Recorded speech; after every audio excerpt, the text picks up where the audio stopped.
Hey everyone, welcome to our channel. In today's video, we'll learn how to see Story Archive in Facebook Easy Guide. So for us to be able to begin, just open the Facebook app onto your device. And once you're already in onto your Facebook, just go ahead and click onto the profile icon here onto the bottom part.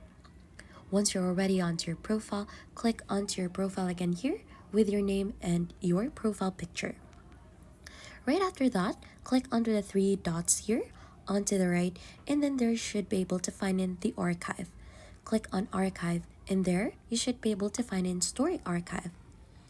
Right after, you should be able to see all of your story archive onto that account, and you could also see its date when that one is posted.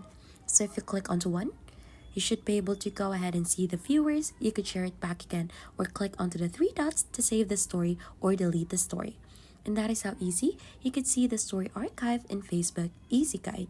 If you think this has been helpful, don't forget to hit the like, subscribe, and we'll see you on to our next video.